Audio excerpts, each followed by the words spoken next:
খাচ্ছি ঝালমুড়ি, ঘুগনি মুড়ি, মশলা মুড়ি, এইসব জিনিস আমার কাছে পাওয়া যায়। আপনারা নেবেন, আমি দেব।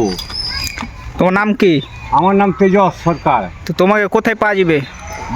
আমাকে বাড়িতে পাওয়া যায় বখরাতে। তো দেখি তোমার মুড়ি মাখাটা কেমন হয়, খেতে দাঁড়ান। ঘুগনি আপনি দিলাম। দাদা আপনি এই ব্যবসাটা কতদিন ধরে করছেন? মোটামুটি 2 বছর। তা আপনার এতে কি সংসার চলে যায়? ওই কোনো রকম না, আমার তো হচ্ছে।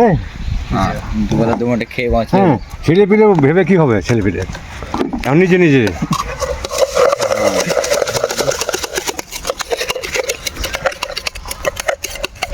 হেভি হেভি লাগবে খেতে। তো দেখতেই পাচ্ছেন সে নাম করা ঘুগনি, মানে ঘুগনিও বিক্রি করে এবং ঝালমুড়িও বিক্রি করে। তো এনাকে মানে পাওয়া যাচ্ছিল না, এইদিকে আমরা এসেছি ঘুরতে, মানে বিয়ে খেতে এসেছিলাম। তারপর এনাকে দেখি, তারপর মানে এনাকে আমাদের জন্য 3টা মুড়ি বানাতে বলি। তো দেখতে পাচ্ছেন এতক্ষণে হয়ে গেছে। তো এবার আমাদেরকে দিবে, তারপর আমরা খেয়ে বলবো ঘুড়ি মানে মুড়িটা কেমন হয়েছে। সত্যি সত্যি ভালো কি না সেটা আমরা এখন জানবো।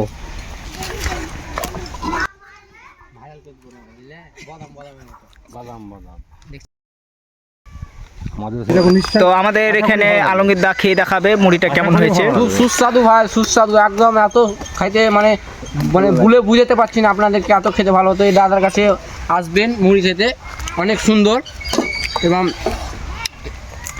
অনেক ভালো করে দাদা মুড়ি মাখায়।